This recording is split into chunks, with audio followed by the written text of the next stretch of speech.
किसी राज्य में एक बहुत ही बलवान राजा का राज्य चलता था। उसकी रानी भी बहुत सुंदर और समझदार थी। राजा रानी को एक पुत्र था। दोनों ने अपने पुत्र के पालन पोषण से लेकर उसकी शिक्षा दीक्षा में किसी तरह की कोई कमी नहीं होने दी थी।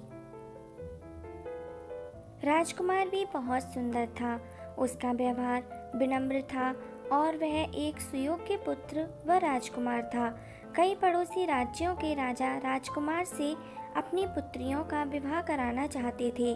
उन्होंने राजा रानी के पास विवाह के लिए प्रस्ताव भी भेजे थे। वहीं राजा रानी चाहते थे कि उनके राजकुमार का विवाह किसी सुंदर, समझदार और संवेदनशील जैसी राजकुमारी से ही हो, जो हर तरह से उनके पुत्र के लिए योग्य हो। राजा ने अपने राजकुमार को उन राज्यों में भेजा जहां से उसके लिए विवाह के प्रस्ताव आए थे। राजा चाहते थे कि राजकुमार खुद उन राजकुमारियों से मिले, उन्हें समझे और अपने लिए एक सुयोग्य पत्नी का चुनाव करे। राजकुमार ने भी अपने पिता की बात मान ली। वो कई अलग अलग राज्यों में गया, वहाँ के लोगों और राजकुमारियों से मिला, लेकिन फिर भी उसे सभी राजकुमारी में कुछ न कुछ कमी मिल जाती थी। कुछ ही दिनों में राजकुमार वापस अपने महल आ गया। वह उदास था, मन ही मन सोच रहा था कि शायद उसके भाग्य में पत्नी सुख नहीं है। यही सोचकर उसने शादी से मना कर दिया और राज्य के काम में मन लगाने लगा। एक शाम बहुत तेज बारिश हो रही थी। तभी राजमहल के दरवाजे पर एक लड़की आई। उसके कपड़े बारिश की वजह से भीग गए थे, उसके बाल बिखरे हुए थे, वह पूरी तरह से अस्त व्यस्त नजर आ रही थी। उसने दरवाजे पर खड़े सैनिकों को बताया कि वह एक पड़ोसी राज्य की राजकुमारी है, जो बारिश की वजह से यहाँ पर फंस गई है। ऐसे मौसम में वह अपने महल नहीं जा सकती है, इसलिए वह यहाँ पर शरण लेने के लिए आई हुई है।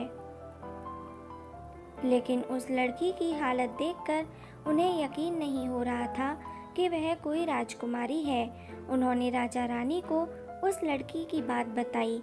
रानी ने उसे महल में शरण दे दी, लेकिन उसकी बात कितनी सच है, यह जानने के लिए रानी ने उसकी परीक्षा लेने की योजना बनाई।